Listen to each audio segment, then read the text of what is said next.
নমস্কার বন্ধুরা, কথা আজকে গল্পের শুরুতেই আপনারা দেখতে পাবেন বুলি যখন পেছন ফিরে তাকায় তখন বুলিকে দেখে কর্তা দাদু, কর্তা দিদা, পিসিয়া আর নূপুর এরা সবাই চমকে যায়। এরপর বুলিকে দেখে এইভাবে ট্যাপ ট্যাপ করে তাকিয়ে আছে। বুলি বলে যে এখন কি তাকায় দেখতেছ? হ্যাঁ, এত ড্যাব ড্যাব করে আমার দিকে তাকানোর কি আছে? কর্তা দাদু বলে, এই কথা মা, এটা কি করে সম্ভব? এদিকে চিত্রা বুলিকে দেখে বারবার সে রাম রাম বলতে লাগে। আর তখন চিত্রা বলে যে এ তো ভূত, আর ভূত ভূত করে সে জায়গায় অজ্ঞান হয়ে পড়ে যায়। এইদিকে বুলি বলে যে বাবা, এই তো দেখছি আরেকখান আমাকে দেখে ভিমড়ি খেয়ে গেল, একে কেউ তোলো তোলো।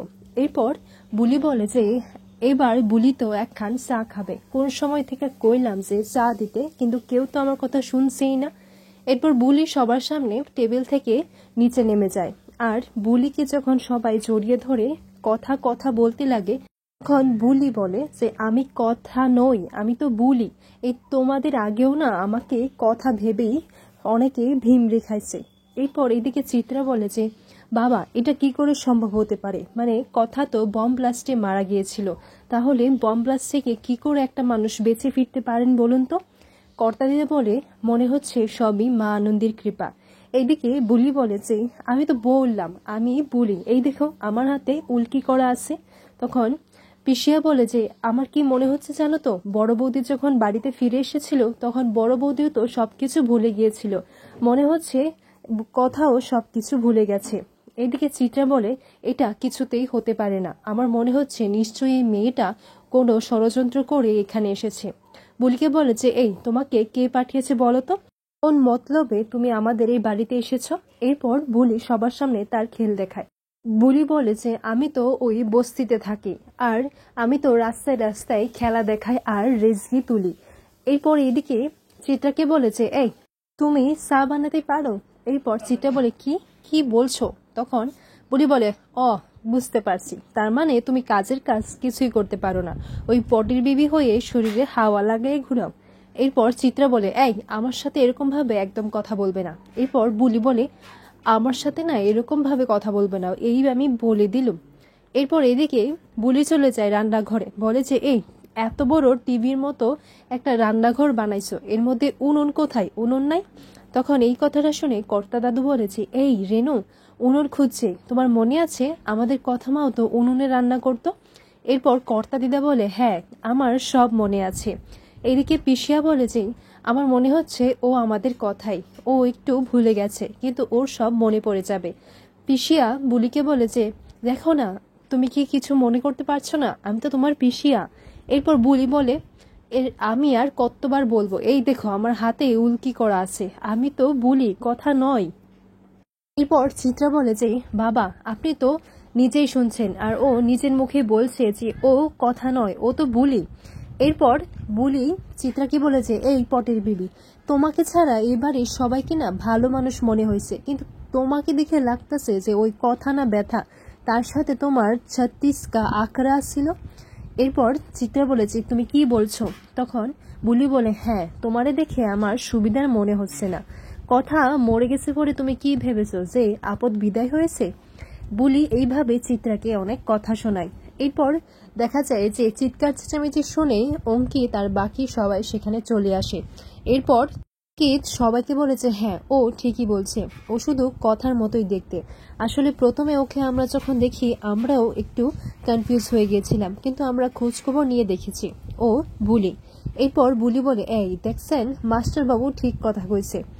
এরপর এদিকে এভিও চলে আসে, এভিকে বলে যে ভালো সাহেব ওই তো। তখন অগ্নি যখন বুলিকে দেখতে পায় বলে যে তুমি তুমি এখানে কি করছো? এরপর বুলি বলে যে আমি তো আপনার সাথে এসেছি, প্রথমে জানতাম না যে সেটা আপনার গাড়ি ছিল, কিন্তু যেই আমি জানতে পারলাম আর নামিনি। এরপর অগ্নি বলে যে তুমি এক্ষুনি এই বাড়ি থেকে চলে যাবে, এই বাড়ি থেকে বের হও। এরপর চিত্রা বলে যে হ্যাঁ, এটা ঠিকই বলছে, এই শুধু কথার মতো দেখতে, এ তো কথা নয়, তাই ও এই বাড়িতে থাকতে পারে না। বুলি বলে যে না, আমি এই বাড়ি থেকে যাবো না, কারণ আমি তো এমনি এমনি আসিনি, আমার তো কথা খান আছে। এরপর কেউ যখন কথা শুনতে চাইছে না তখন চিত্রা বুলিকে ধরে সেই বাড়ি থেকে বের করে দিতে চাইছে। তখন বুলি ছোটাছুটি করে আবারও বসে পড়ে। বুলি বলে যে এই তো বুলি এখন পা তুলে বইছে, এখন সবাই চুপ থাকবে, আমি একখান কথা বলবো। এরপর অগ্নি বুলিকে বলে যে না, কোনো কথা শোনা হবে না, তুমি একটা ফ্রড। এরপর বুলি বলে এই ফ্রড মানে আমি জানি, এই পটের বেবি আমাকে বলেছে ফ্রড মানে চিটিংবাজ, আর বুলি চিটিংবাজ করে না কখনো। আর আমি কিসের জন্য এসেছি সেটা তো একবার শুনবেন, কেউ তো আমার কথা শুনতেই চাইছে না, এই বুলি বিপদে পড়ে এখানে এসেছে। এরপর কর্তা দাদু বলে আগে ও কি বলছে সেটা আমরা শুনি, তারপর না হয় সবটা জানা যাবে।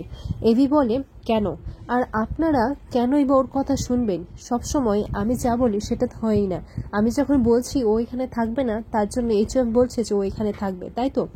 তখন বুলি সবাইকে সব সত্যিটা বলে যে কালকে যখন এই ভালো সাহেব আমার ঘরে গিয়েছিল তখন তো গ্রামবাসীরা খুব ক্ষেপে গেছে, আর মামাকে অনেক কিছু বলেছে, আর মামা তো আমাকে ওই বুড়ো লোকটার সাথে বিয়ে দিতে রাজি হয়ে গেছে, কালকে তো জোর করে বিয়ে দিতে চাইছিল, তাই আমাকে ঘরে বন্ধ করে রেখেছে, আর আমি সাল ঘুরে বেরিয়ে এসে পড়েছি।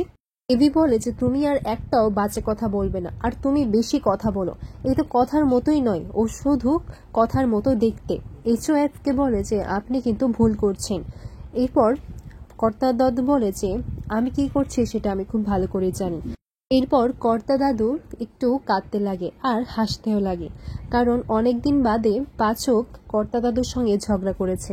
কর্তা দাদু বলে এই মেয়েটা কথাই হোক বা আর বুলিই হোক, কে আমি জানি না, কিন্তু এই মেয়েটার জন্যই পাচক আজকে অনেকদিন বাদে আমার সাথে ঝগড়া করেছে, সেটা আমাদের খুব ভালো লেগেছে। কর্তা দিদা বলে আরেকটা জিনিস লক্ষ্য করেছেন, এই মেয়েটা কিন্তু আমাদের সবাইকে এতক্ষণ ধরে এই একই জায়গায় আটকে রেখেছে। চিত্রা বলে যে কিন্তু বাবা এই মেয়েটা এই বাড়িতে কি করে থাকবে? তখন কর্তা দাদু বলে আমরা তো সবাই শুনলাম মেয়েটা বিপদে পড়ে এই বাড়িতে এসেছে, আর আমরা যদি একে এখান থেকে তাড়িয়ে দিই তাহলে কিন্তু আমাদের ধর্মে সইবে না, আর আমি বলে দিয়েছি যে এই মেয়েটা এই বাড়িতেই থাকবে যতদিন না সবটা মিটে যাচ্ছে। চিত্রা যখন আপত্তি জানায় তখন পিসিয়া বলে কেন মেজ বৌদি, তুমিও তো অনেক ভুল করেছো, আর তাও তো আমরা সবকিছু মেনে তোমাকে এই বাড়িতে থাকতে দিচ্ছি। তখন চিত্রা বলে তুমি আমার সাথে এইভাবে কথা বললে? তখন কর্তা দাদু চিত্রাকে চোখ দেখায়, তারপর চিত্রা চুপ হয়ে যায়। এদিকে এভিও রেগে যায়, বলে যে তোমরা কিন্তু এই কাজটা ঠিক করছো না, সেটা পরে বুঝতে পারবে। এভি রাগ করে সেখান থেকে চলে যায়, কিন্তু সবাইকে এদিকে বোঝায় যে দেখ বুলি আর যাই হোক, কিন্তু আমাদের উদ্দেশ্যটা কিন্তু একটু হলেও কাজ করেছে। এই যে এতদিন ধরে আপনি আপনার মধ্যে যে কষ্টটা, যে আঘাত চেপে রেখেছিলেন, সেটা কিন্তু আপনি কালকে বার করেছেন, আর আপনি মেনে নিয়েছেন যে কথা আর নেই আমাদের মাঝে। এইদিকে দেখা যায় যে গোবরের গন্ধ পেয়ে সবাই বাইরে বেরিয়ে পড়ে, যে গোবরের মতো একটা গন্ধ আসছে না? তখন এভি গিয়ে দেখতে পায় যে তার গাড়িতে বুলি গোবর দিয়ে সবটা লেপে দিয়েছে, আর তার জন্য এভি বুলিকে অনেক কথা শোনায়, তার সাথে ঝগড়া লেগে যায়, আর বুলিকে শায়েস্তা করার জন্য একটা লাঠি নিয়ে বুলির পেছনে দৌড়য়, আর এইভাবে ছোটাছুটি করতে লাগে দুজনে। তারপর শেষমেশ দেখা যায় বুলি গাড়ির ছাদের উপর গিয়ে ওঠে।